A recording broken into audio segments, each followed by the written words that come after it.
Ah, yes, the sweet swing, baseball. And no one had a sweeter swing than Tito Francona. Well, I have learned that the legend has passed away, and that's exactly what this amazing man was to so many of us in this region. I found out from David Pasquale, who was a lifelong friend of Tito, that he enjoyed dinner, told his lovely bride he would take a nap, and then later she found that he had passed away. And with it, another chapter is closed and some really rich history in Beaver County. Yeah, I know, he is the father of Terry Francona, manager of the Cleveland Indians and father of daughter Amy. But there's so much more to the life. Let's go back. 50s, early, New Brighton, football, Oak Hill Field.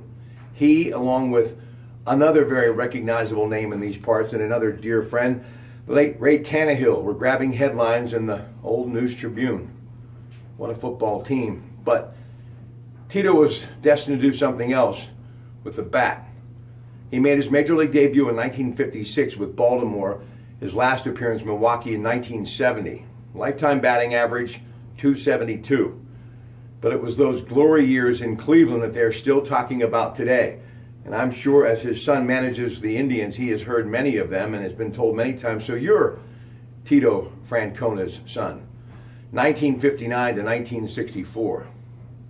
What an incredible run. But Tito Francona was much more than a Major League Baseball player. I met him many years ago, obviously through his son, Terry, but also during my time as a reporter early on when he was the head of the Beaver County Recreation Department. Man, just to be with Tito was absolutely fantastic. He had movie star good looks, and he was as smooth as they come communicating on whatever the topic was.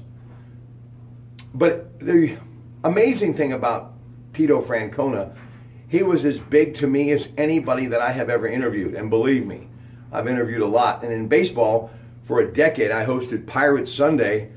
Many of those shows would originate from PNC Park, and I talked to some of the game's greats. But no one made me more excited than when Tito Francona would appear with me wherever that would be. And whenever you would call his residence on Penn Avenue, and he would answer that phone, it would just make you feel extra special. You know, for many years, my friend Sam McKinney was the manager at the Brighton hot dog shop. This is a great story, but I think it puts it in perspective. So one day, Tito is sitting there ordering food as he always did, and some young lady, a waitress, said to Sam, "Who is that? That man seems pretty famous." He said, "Well, that's Joe DiMaggio." So every time Mr. Francona would come in, she would say, "Hey, Joe DiMaggio's here." Well, he was our Joe DiMaggio. He was our Babe Ruth. He was everything to us because he was just Tito.